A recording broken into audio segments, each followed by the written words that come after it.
The Bible, the book itself, this is not the Word of God. It is a book.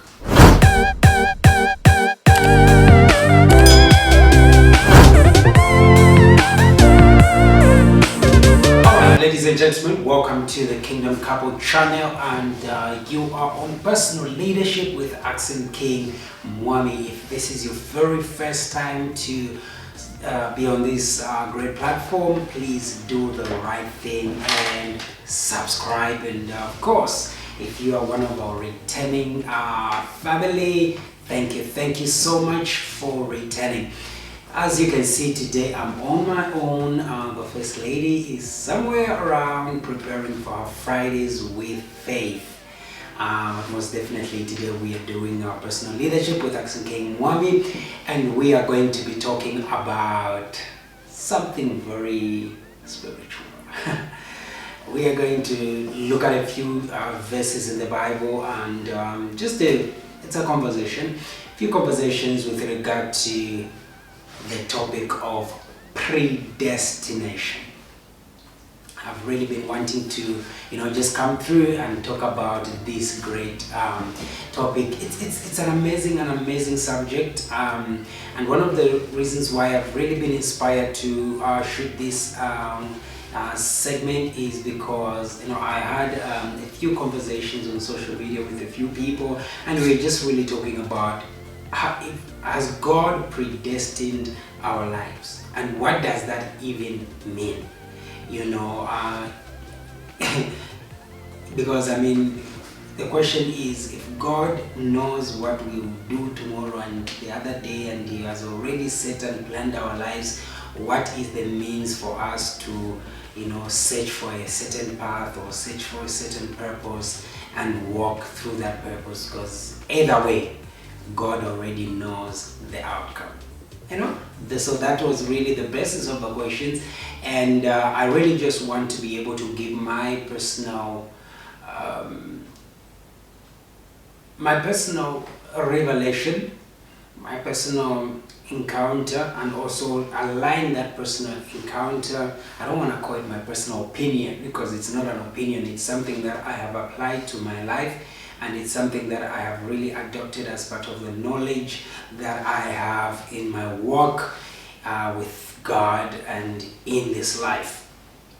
So, what does it really mean when we say God has predestined our lives? Now, predestination, the word predestination itself simply means determining the destination before you begin something. That is, you set an end even before there is a beginning. That's simply, in simple terms, that is what predestination means. Now, coming back to the context of our conversation today, if then that is the case, has God predestined our lives? The first thing that I want us to really note before we go any further is the fact that, and if you are a true believer in God, you will understand that He is a sovereign God, meaning that He is the beginning and the ending of all power and authority. And that whatever he has created it for His purpose, for His pleasure, and for His plans.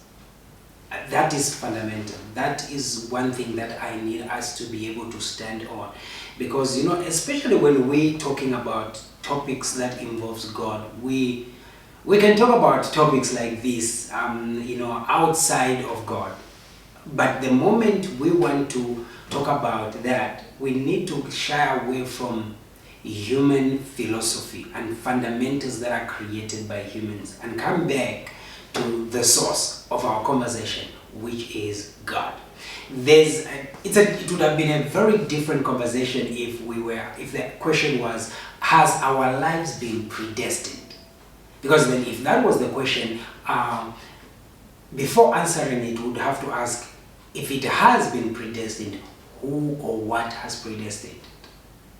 And if it has not, then what controls the moral compass of our decision making and intents? But now that's not the question. The question is directly, has God predestinated our lives? And so we are putting a figure of contextual reference here, which is God. Has He predestined our lives? And if so, how is this going to be that He already knows what we're going to do, and yet we'll be judged according to that which we're already going to do? Then why did He create us when He knew the end result of it? And that's really this. Today I want us to focus more on that. And I'm just giving this background so that whatever comments and whatever questions you have, they should come within this reference, that this is the question we are tackling. Because for example, there are atheists, people who don't believe there is a God. Now this question, of course, would definitely come up with a very different answer if we were talking to an atheist, because number one, atheist believes there's no God. So if you say, has God predestined my life, an atheist will say, no, that can't be correct, because anyway, the very fundamental figure of that question is non-existent. But now I'm speaking to people who have an interest and who have been enlightened or convicted to know that there is a God, and they believe that this God has the authority and the power to be able to predestinate, and what that means in the biblical context. Because if we are going to talk about God, we cannot shy away and run away from the guide that we have been provided with, which is the Bible. I always say, and probably that's my second point of opening, the Bible, the book itself, this is not the Word of God.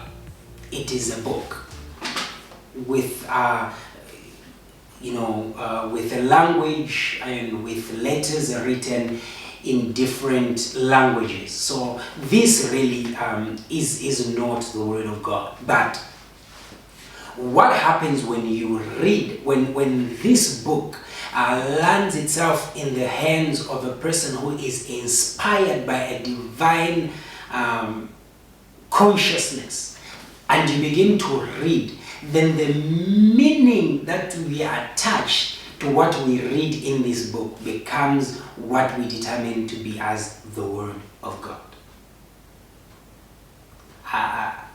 And I know you, but you get it. Let me just give you an example. I always say, what is the one reason you eat an orange for? An orange. Why do you eat an orange? And there are people who say, I eat an orange because it's sweet. And then, it's a fruit and it's sweet. So you buy an orange because you love how it tastes, so you eat it and it's sweet. The second person would say, I eat an orange because, of course, it's got vitamins that your body needs, that your health needs. It improves your health. Now, so you can already see that two people eating one food with different expectations, or based upon different knowledge. You see, if you are eating an orange just because it's sweet, you are not obliged to. But imagine if you went to a doctor and the doctor said, for this eye problem that you have, try eating at least an orange every day. What are you going to do? Eat an orange every day. Why? Because it's sweet? No. You're not going to eat that orange every day because it's sweet. You're going to eat that orange every day because it has been recommended that within that orange, as you are enjoying its sweetness, something else is happening in your body without you even being aware. That whatever you are eating is providing you with a certain vitamin that you need in order to be healthy. And that is really what applies to this book. There are people who you can have a Muslim, a Satanist, an atheist have this book in their house. Why are they reading it? It's got fundamental information concerning business. It's got fundamental information concerning our relationship. It's just a book. But then, with me, this is not just a book. Why? Because now I have undergone a process of divine enlightenment, and I've gotten my conviction. Through that enlightenment, I've come across and encountered what suits my belief and value system, the person I would love to become. So I no longer just read this now as just one of the motivational or inspirational books. I'm reading this as a reference or a learning guideline to the beliefs and values which I have adopted. And when now I'm speaking concerning one of the values and the principles in my divine journey or my spiritual journey, I'm not going to reference from this as just a book. I'm going to reference from this with the honor and attitude it deserves as my reference where I get the support for my spiritual or divine conviction. So I'm just laying down this background for information so that by the time we begin to share collectively, everything I will say should be referenced within this context of my personal encounter and my personal belief systems and my personal values with regard to whether the reference book I'm going to use believes or the topic itself at large. Right, I mean that's a long introduction, but it's a conversation, so we're gonna get through it. So let's talk about what does the Bible say about God predestining our lives.